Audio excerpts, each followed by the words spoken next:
अगर आपने इस वीडियो पे क्लिक किया है दोस्तों, तो मैं मान सकता हूँ कि आपकी अभी तक पढ़ाई बिल्कुल भी नहीं हुई है और आप एक अच्छी गाइडेंस की तरफ, एक अच्छी गाइडेंस की तलाश में हैं। ठीक है, तो उस गाइडेंस को मैं लेकर आया हूँ। आप मुझ पर भरोसा करके इस वीडियो को देख सकते हैं। उस टाइम टेबल को अनुसार आप पढ़ेंगे तो आप एग्जाम में बहुत ही ज्यादा अच्छा स्कोर कर सकते हैं। आप 80% आप भी ला सकते हैं, चाहे आप कितने भी कमजोर स्टूडेंट क्यों ना हो।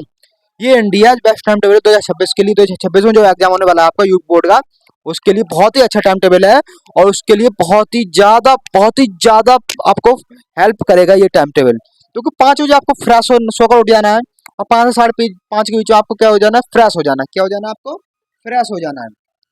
फ्रेश जैसे आप, फ्रेश का मतलब जानते ही हो आप, उठकर आप आराम से मुंह हाथ धोकर आराम से बैठ यानी पढ़ने के लिए बैठ जाइएगा।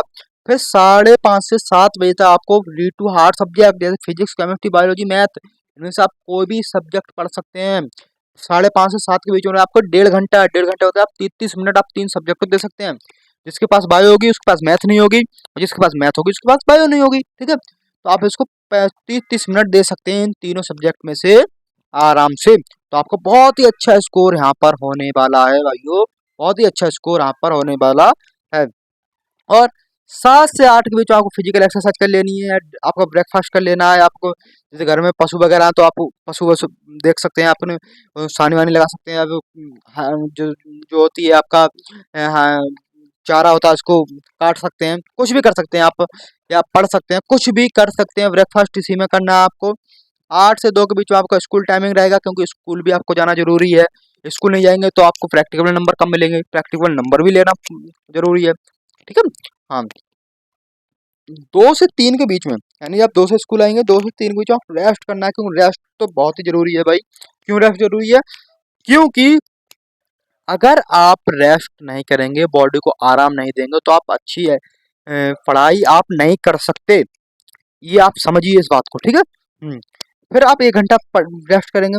फिर 3 से 5 बीच का आप ट्यूशन पढ़ सकते हैं, सेल्फ स्टडी कर सकते हैं, आप मोबाइल से पढ़ सकते हैं, कुछ भी पढ़ सकते हैं। यानी आपको यहाँ पर 2 घंटे मिलते हैं, 2 घंटे के बीच में आपको कुछ भी कर लेना है। ट्यूशन सब्जेक्ट पढ़ लेने हैं, आप ट्यूशन में जाते हो ट्यूशन पढ़ लो, सेल्फ स्टडी करते हो सेल्फ स्टडी कर लो किसी भी सब्जेक्ट की, या फिर आराम से आप कुछ भी मोबाइल से आप अपना देख सकते हैं, कुछ भी देख सकते हैं। मैं नहीं कहता कि आप क्या देखें, लेकिन कुछ भी आप पढ़ सकते हैं इन 2 घंटे के अंदर।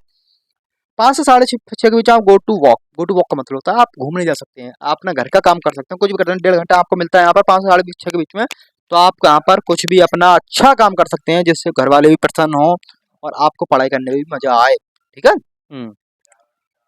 अब 6:30 से 8 बजे के बीच में आपको आधा घंटा मिलता है, आधा घंटे में नहीं, यहाँ पर मिलता है आपको 1.5 घंटा, 1.5 घंटा। 1.5 घंटा में हिंदी या एंड इंग्लिश पढ़ सकते हैं, 45-45 मिनट। 45 मिनट अगर आप घर पर देते हो हिंदी और इंग्लिश को 45-45 मिनट, तो और आप स्कूल में पढ़ते हो इन सब्जेक्ट को, तो आप बहुत ही अच्छा कर रहे हो। इतनी इन सब्जेक्ट को इतना ही टाइम देना है। ठीक है, ज़्यादा टाइम टेकन ये सब्जेक्ट नहीं है, और ज़्यादा टाइम दोगे तो आप फिर कमजोर हो तो आप थोड़ा थोड़ा और दे सकते हो। लेकिन मैं जो मानता हूँ ये आइडियल टाइम है, इतना ही टाइम आपको देना चाहिए हिंदी और इंग्लिश के लिए। 45-45 मिनट घर पर, और बाकी आप ट्यूशन पढ़ते हो या स्कूल में पढ़ते हो तो वहां पर। ठीक है।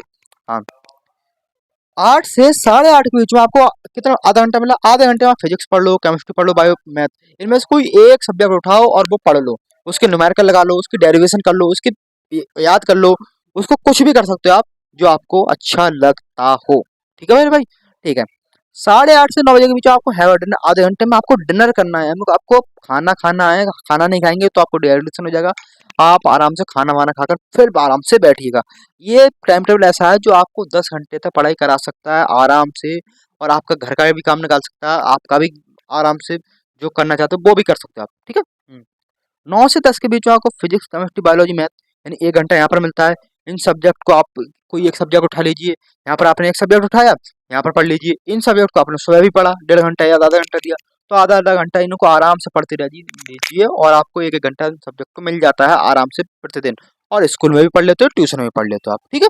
हाँ, और 10 से 11 के बीच में आपको रिवीजन टू ऑल सब्जेक्ट, आपने जब तक जितनी सब्जेक्ट पढ़ी हैं अभी तक सुबह से लेकर शाम तक, उनका रिवीजन कर लेना है, क्योंकि रिवीजन नहीं करेंगे तो भूल जाएंगे।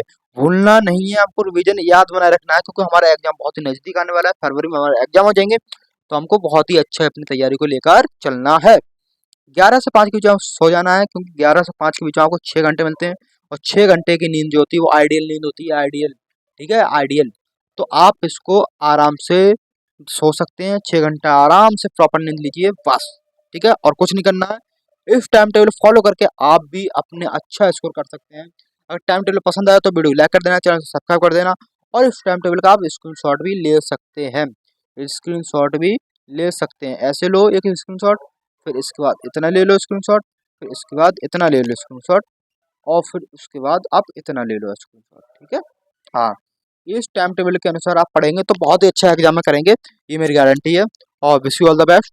मिलते हैं और एक नई वीडियो के साथ। वीडियो लाइक कर देना, सब्सक्राइब कर देना, अपने दोस्त शेयर कर देना। नमस्कार, धन्यवाद, सत श्री अकाल, टेक केयर।